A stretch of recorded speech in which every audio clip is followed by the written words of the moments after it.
Film Testor. Pada video sebelumnya tentang 6 saham terbaik yang harganya di bawah Rp500 per lembar saham, saya sudah sampaikan di situ bahwa salah satu tips memilih saham yang terbaik yaitu minimal produknya kita pernah lihat dan kita pernah menggunakannya, atau minimal kita pernah lihat orang menggunakannya, atau kita pergi ke suatu tempat dan melihat produk perusahaan itu ada di situ. Nah, pada Bursa Efek Indonesia ada satu saham yang brandnya sudah sangat terkenal, bahkan bisa dibilang melegenda. Saham itu adalah ICBP dengan brand Indomie. Tagline Indomie seleraku pasti sudah sangat terdengar familiar di telinga teman-teman, bukan? Saat ini Indomie masih memegang dominasi pangsa pasar sebesar 70%. Memang ini data tahun 2016, tapi sepertinya masih bertahan sampai saat ini, terutama untuk penguasaan pangsa pasarnya. Sebenarnya ICBP juga punya brand terkenal lainnya yang cukup populer, tapi sejauh ini memang hanya brand Indomie ini yang berkontribusi paling banyak terhadap pendapatan perseroan. Saat ini produk Indomie bahkan tidak hanya terkenal di Indonesia, tapi juga sudah populer di negara-negara lain, terutama di benua Asia dan Afrika. Beberapa waktu lalu sempat ada berita yang cukup menggelitik netizen waktu itu. Diberitakan oleh media Daily Nigerian, salah satu media populer di Nigeria, mie instan Indomie digunakan pemerintah setempat untuk memperlancar program vaksin polionya. Jadi dalam berita itu diceritakan pemerintah, dalam hal ini Kementerian Kesehatannya Nigeria, memberikan iming-iming bonus mie instan Indomie bagi siapa saja yang mau divaksin polio. Nah, ini tentunya merupakan berita yang cukup mengejutkan karena Nigeria pun sebenarnya bukan negara sembarangan di kawasan Afrika. Data tahun 2015 mencatat Nigeria menempati peringkat pertama negara dengan PDB terbesar di benua Afrika. Jadi ini tentunya bukan negara ecek-ecek kan? Nah, itulah sepenggal profil ICBP yang terlihat cukup mentereng dan memperlihatkan bahwa perusahaan ini bukan perusahaan abal-abal. Ini perusahaan yang besar sekali. Tapi sebenarnya bukan itu yang mau saya bahas. Pada tahun 2020 yang lalu, perusahaan melakukan aksi korporasi yang menyedot perhatian dari netizen pasar modal setelah ICBP memutuskan untuk mengakuisisi Pinehill Company Ltd pada harga yang premium. Pinehill Company adalah holding perusahaan yang memproduksi mie instan dengan merek Indomie dan mendistribusikannya ke Arab Saudi, Nigeria, Mesir, Turki, Serbia, Ghana, Maroko, dan Kenya. Lalu ada beberapa juga lini bisnis lainnya seperti penggilingan gandum, produk kemasan, dan produk-produk kemasan mie yang lainnya. Saat diakuisisi pada tahun lalu, total ekuitas Pinehill sebesar 246 juta US dollar. Dan ICBP mengakuisisinya dengan harga sekitar 3 miliar US dollar. Jadi harga akuisisi ini terlihat sangat kemahalan yang terlihat dari PBV-nya yang sebesar 12 kali. Saat itu banyak analis yang menilai harga wajar Pinehill seharusnya 10,8 triliun, tapi diakuisisi oleh ICBP dengan harga 43,9 triliun. Di samping itu, ternyata Pinehill ini dimiliki oleh Anthony Salim yang juga merupakan owner dari Indofood yang merupakan induk dari ICBP. Jadi banyak analis yang menilai bahwa akuisisi ini sebenarnya hanya menguntungkan owner dari ICBP itu sendiri. Lalu hal lain yang memberatkan adalah dengan aksi korporasi ini, hutang ICBP terpantau naik dari 12 triliun pada kuartal keempat tahun 2019 menjadi 53 triliun pada kuartal keempat tahun 2020. Artinya hutangnya naik sebesar 341%. Di samping itu, berdasarkan laporan keuangan ICBP yang terbaru, terlihat kinerja ICBP tidak memenuhi atau di bawah dari ekspektasi para analis. Kita perhatikan pada kuartal keempat tahun 2020, ICBP berhasil memperoleh pendapatan sebesar 46 triliun. Jumlah ini naik sebesar 9% dari kuartal keempat tahun 2019 yang sebesar 42 triliun. Lalu kita perhatikan juga laba bersihnya juga terlihat naik sebesar 38% dari 5 triliun pada kuartal keempat tahun 2019 menjadi 7 triliun pada kuartal keempat tahun 2020. Nah, kalau kita lihat pendapatan dan laba bersih ini, memang keduanya sama-sama naik. Tapi banyak analis menilai bahwa kenaikan dari pendapatan dan laba bersih yang ternyata memang sudah dikonsolidasikan dari pendapatan dan laba bersih Pinehill Company ternyata tidak sebanding dengan kenaikan hutang yang terjadi pada ICBP. Seperti yang tadi saya sudah sebutkan bahwa kenaikan hutangnya sebesar 341% dan kenaikan pendapatan dan laba bersih konsolidasinya hanya naik masing-masing sebesar 9% dan 38%. Padahal dibutuhkan pengorbanan yang tidak sedikit untuk mendapatkan Pinehill Company ini. Memang jika kita perhatikan, Dengan adanya akuisisi dari Pinehill ini, maka ekuitas dan asetnya pun terlihat naik cukup tajam. Terlihat ekuitasnya naik sebesar 92% dari 26 triliun pada kuartal keempat tahun 2019 menjadi 50 triliun pada kuartal keempat tahun 2020. Lalu terlihat asetnya juga naik sebesar 171% dari 38 triliun pada kuartal keempat tahun 2019 menjadi 103 triliun pada kuartal keempat tahun 2020. Tapi banyak analis menilai bahwa tetap saja kenaikan dari aset dan ekuitas ini tetap tidak sebanding dengan kenaikan hutang yang terlihat cukup besar. Nah, melihat fakta ini, sekarang pertanyaannya adalah, apakah saham ICBP saat ini masih prospektif ke depannya? Jawabannya adalah masih sangat prospektif dan cocok untuk investasi jangka panjang. Dan saya akan tetap menjadikan saham ICBP sebagai salah satu koleksi big cap dalam portofolio saya. Nah, sekarang mari saya jelaskan alasannya satu persatu. Pertama gini ya, menurut kaidah value investing, menilai suatu saham yang bagus itu bisa juga dengan melihat historinya. Salah satunya ya, melihat historinya.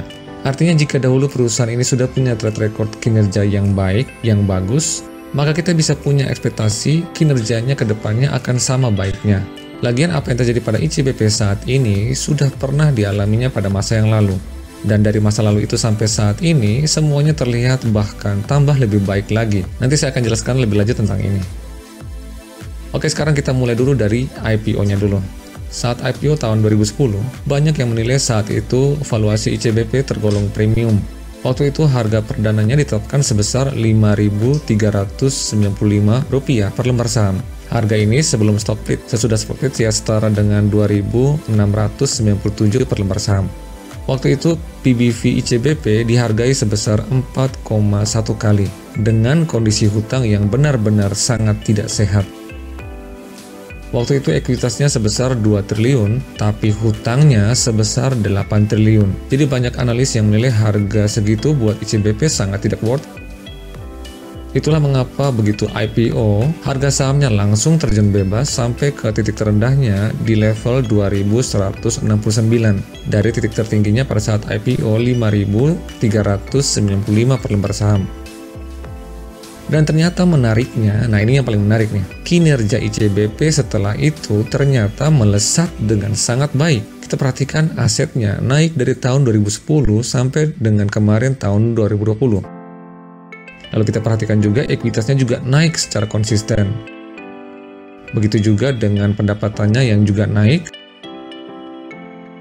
Dan hasil akhirnya kita lihat laba bersihnya juga naik dengan sangat konsisten setiap tahunnya tanpa ada satupun turun pada tahun-tahun tertentu, tidak pernah turun sekalipun, naik terus-menerus pada semua indikator keuangan ini. Lalu yang mengejutkan lagi, hutangnya yang tadinya terlihat tidak sehat pada saat awal IPO menjadi terlihat begitu sehat. Kita perhatikan hutangnya dari grafik ini terlihat cuma di situ-situ saja, tidak mengalami kenaikan yang berarti. Hal ini juga dapat tercermin dari perkembangan DER-nya yang justru terlihat menurun sebelum pada tahun 2020. Hal ini berbanding terbalik dengan ekuitasnya yang konsisten naik setiap tahunnya. Nah, karena itulah saham ICBP terlihat diapresiasi oleh para investor dengan kenaikan sahamnya yang mencapai 4 kali lipat dari harga IPO-nya sebelum stock split. Kita perhatikan pergerakan harganya masih menunjukkan tren naik, bahkan sampai dengan saat ini untuk jangka panjang.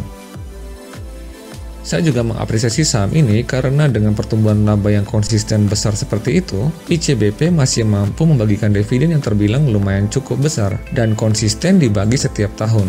Bahkan terakhir, perusahaan membagikan dividen sebesar Rp215 per lembar saham dengan yield dividen sebesar 2,4% pada tahun 2020 yang lalu. Nah, inilah yang membuat saya yakin bahwa saham ini masih layak untuk dikoleksi dalam jangka panjang. Nah, masih ada lagi alasan yang lainnya. Sebenarnya ada klausul bersyarat yang melekat pada transaksi akuisisi ini. Informasi ini saya dapat langsung dari website resminya di Bursa Efek Indonesia. Anda bisa download langsung di idx.co.id. Linknya juga saya sediakan di deskripsi di bawah. Di sini menyatakan bahwa para penjual telah setuju atau sepakat kepada perseroan, dalam hal ini ICBP, untuk menjamin laba bersih yang akan dihasilkan oleh Pinehill ini selama kurun waktu tahun 2020 sampai dengan 2022 tidak boleh kurang dari 128,5 juta US dollar. Nah, jika nanti ternyata sampai dengan tahun 2022 laba bersih Pine Hill yang masuk ke ICBP kurang dari 128 juta US dollar ini, maka nilai akuisisi ini akan dinegosiasikan ulang alias dikurangi. Nah, untuk menjamin terlaksananya klausul ini, maka pada tahun 2020 lalu, pihak ICBP sebenarnya baru membayar setengah dari nilai akuisisinya, sedangkan yang setengahnya lagi ditahan sebagai jaminan. Dalam laporan keuangan ini, sudah disediakan rumus perhitungan penyesuaiannya. Nilai penyesuaian sama dengan keuntungan yang dijamin dikurangi aktual keuntungan dikali PE Group target, dalam hal ini Pine Hill. Para owner ini sebenarnya sudah punya proyeksi sendiri akan masa depan Pine Hill ini yang diperkirakan akan menjadi ladang uang baru bagi ICBP ke depannya. Makanya itu mereka berani memberikan harga yang premium dari akuisisi ini. Inilah yang juga terjadi pada ICBP ketika pertama kali IPO. Waktu itu harganya juga terlihat premium. Tapi seperti yang tadi sudah saya jabarkan, seiring berjalannya waktu, ternyata ICBP mampu membuktikan bahwa harganya yang premium itu setara dengan kinerjanya yang memang konsisten naik setiap tahunnya. Nah, masih ada lagi alasan lainnya. Kali ini terkait dengan potensi pasar dari Pine Hill ini. Jadi seperti yang saya sempat singgung di awal tadi, Pine Hill Company ini punya area pemasaran di beberapa negara besar di benua Afrika dan Arab seperti Arab Saudi, Nigeria, Mesir, Turki, Serbia, Ghana, Maroko, dan Kenya. Dan semua negara ini termasuk negara maju di kawasannya berdasarkan produk domestik brutonya. Di samping itu, total jumlah penduduk di negara tujuan pemasaran produk Indominya sebesar 885 juta jiwa. Ini merupakan potensi pasar yang sangat besar. Dan terlebih lagi, sebenarnya sebelum akuisisi ini, brand Indomie memang sudah populer di beberapa negara ini, seperti yang tadi sudah saya jelaskan di awal. Jadi kedepannya rasanya tidak sulit untuk Pine Hill meningkatkan lagi penjualannya. Lalu masih ada lagi alasan lainnya. Jika kita perhatikan komposisi hutang ICBP terbaru, maka terlihat hampir sebagian besar hutangnya merupakan hutang jangka panjang.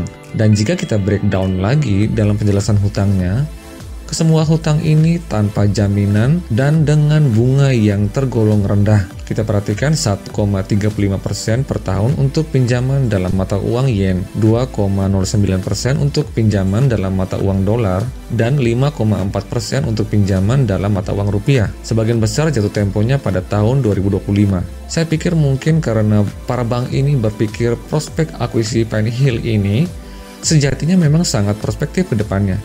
Sampai-sampai mereka berani memberikan pinjaman jangka panjang kepada ICBP tanpa jaminan dan dengan bunga yang sangat tergolong rendah. Nah, alasan yang terakhir sekaligus senjata pamungkasnya yang pada akhirnya itu akan membuat ICBP semakin kuat adalah sebenarnya modal terkuat ICBP bukanlah tercermin dari laporan keuangannya dalam bentuk ekuitas ataupun laba bersih ataupun pendapatannya ataupun asetnya, melainkan merek Indomie ini sendiri. Ini sesungguhnya merupakan aset yang tidak ternilai dan Pine Hill sudah berhasil mempopulerkan brand Indomie ini di belahan bumi lainnya selain di Indonesia. Oh ya, masih ada satu lagi. Sebenarnya harga ICBP saat ini sudah tergolong murah, terlihat dari PER dan PBV standard deviation-nya selama 10 tahun terakhir.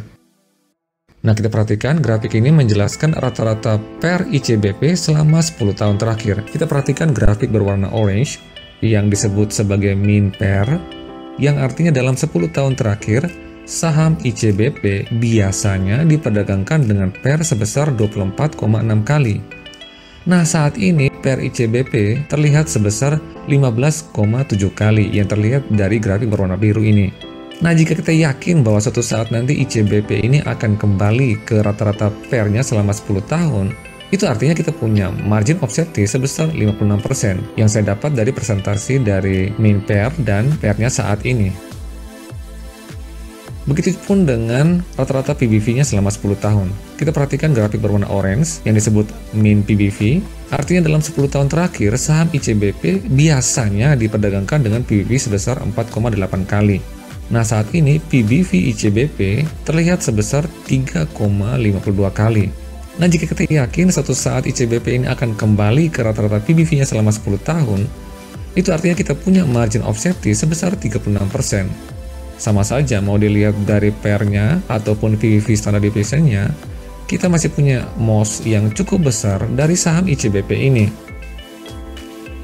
Salah satu prinsip saya dalam mengelola portofolio saya, minimal ada 10-20% total dana kelolaan yang saya tempatkan pada saham big cap defensif seperti ICBP ini.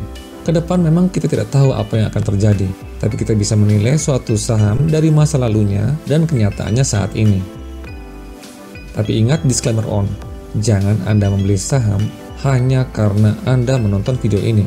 Pastikan Anda sudah mempunyai preferensi yang tepat sesuai dengan pertimbangan profil risiko Anda. Sekian dan terima kasih. Salam Value Investor.